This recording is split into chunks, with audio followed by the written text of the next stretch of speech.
ChatGerry, From Diabetes to Stroke, Quantifying 36 Years of Cumulative Vessel Damage. Number 1366, VMT Sharp 707, September 25, 2025. Gerald C. Shu, EclaireMD Foundation. Category, Stroke, and Diabetes. When I sat in Professor Schwartz's office at Stanford on September 11, 2025, I was shocked by the white spots on my brain. CT scans, clear signs of microvessel calcification. Instantly, I remembered Professor Norman Jones's lectures at MIT in 1972, on structural impact and plastic deformation. His principle was simple: long-term heavy stress leaves permanent marks on structures. That was exactly what happened to my ruptured brain vessel on June 21, 2025. I finally understood the truth. My first 20 years of neglected diabetes from 1990 to 2009 created the irreversible foundation of vessel damage that led to my recent stroke. In the following 16 years from 2010 to 2025, I practiced strict lifestyle management, walking,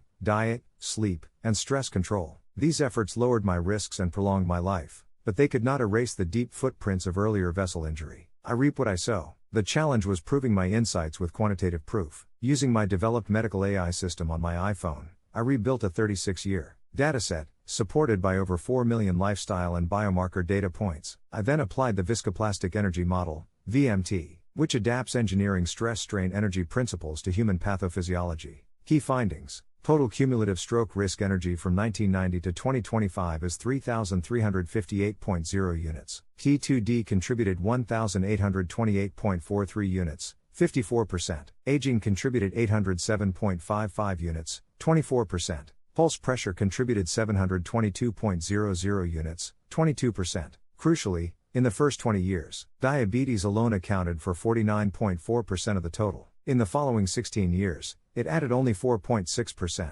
The damage was already done early. Later lifestyle improvements helped extend my life, but could not undo irreversible vessel calcification. Why VMT matters. Population studies rely on averages, which often hide personal realities. In contrast, my single-subject longitudinal study reveals what statistics cannot: the exact timing and magnitude of vessel damage in one life. This is why I was able to prove that early diabetes, not just age or blood pressure, was the dominant driver of my stroke risk. It also demonstrates that extreme case studies, often dismissed as outliers in statistics, can be far more important to patients than population averages designed for profit maximization. Final message: words can be twisted, but numbers cannot. My 36-year journey shows how unattended diabetes silently builds irreversible damage, and how strict lifestyle changes, while powerful, must come early to prevent it. Warning statements: my data shows that diabetes drives more than half, 54%, of my stroke risk. Almost all of this damage came in the first 20 years, when I ignored lifestyle management and leaned on medications,